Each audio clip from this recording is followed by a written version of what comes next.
Well, ladies and gentlemen, if you needed proof that James Gunn's Superman was a massive disaster for Warner Brothers, then look no further than the recent Nielsen data that confirms what a lot of us have been saying on YouTube and even platforms that many people are demonizing and saying, oh, we hate James Gunn, we do not want him to succeed and all that. The fact is, numbers do not lie. Nielsen's data confirms that James Gunn's Superman did not do well on HBO Max. The film only generated 513 million minutes on its first 3 days. That's what it did on the platform, and that means it ranked on fourth, came in fourth on the movies chart, and it failed to break into the Nielsen's overall top 10.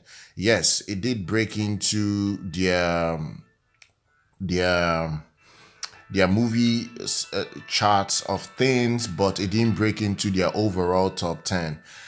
So now let's talk about what has been reported here. Now, they are also running comparisons because if you go to Cosmic Book News, they are actually running comparisons of these numbers that Superman generated against other Marvel projects like they flopped this year, which is Captain America Brave New World. That project brought in 715 million minutes over 4 days.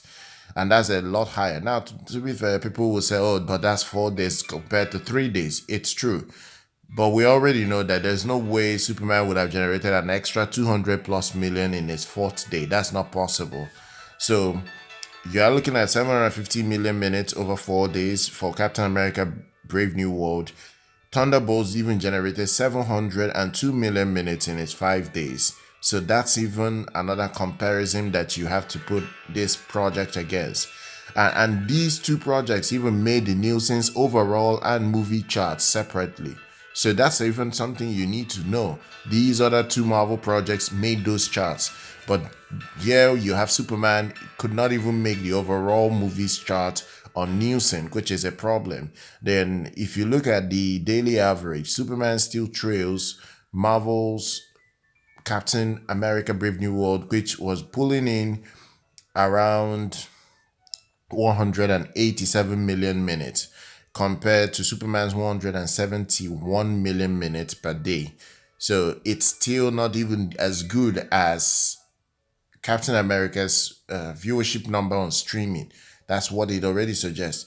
Now, even when it made its debut officially, it wasn't even watched so much after its first few days.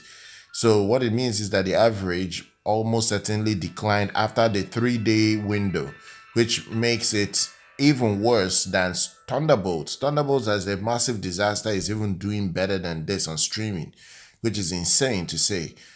It's even worse than it flopped harder than Black Adam on streaming. That's even another thing about this article. They're even putting it that it flopped worse than Black Adam. The biggest story here is that Black Adam, Dwayne Johnson, The Rock, almost being vindicated with this horrible mess from James Gunn. It's doing worse than Black Adam on streaming, which is insane to even say as a statement because Black Adam was a disaster for Warner Brothers. And that film was branded a flop when James Gunn took over DC Studios. Nielsen reported at that time that Black Adam brought in 632 million minutes in its first 3 days on HBO Max. That's a stronger opening than Superman, despite the negative press surrounding Dwayne Johnson's movie at that time. So we are looking at a scenario now whereby James Gunn has no other thing to pull off his sleeve and say, oh yeah, we actually did these XYZ numbers. The numbers are there to be shown to the general public to prove that your project has not done well. It has not been able to do well enough and even bring the numbers in to prove that you actually even deserve the sequel you were getting to begin with.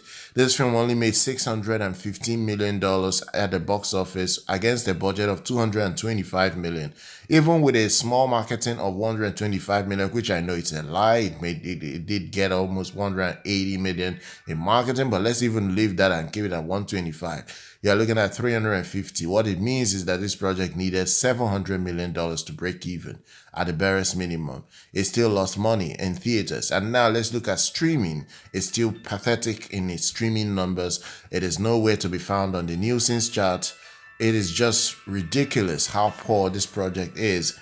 It's just bad. It is just bad all around. No matter how you want to spin it, no matter how you, in fact, it's so bad that Peacemaker, that they claim they needed this project to come before its launch and streaming, lost nearly 40% of its audience in the second season. In season two, even Creatures Commander didn't even make the Nielsen chart. So everything points to the fact that James Gunn's universe is worse off than Zack Snyder.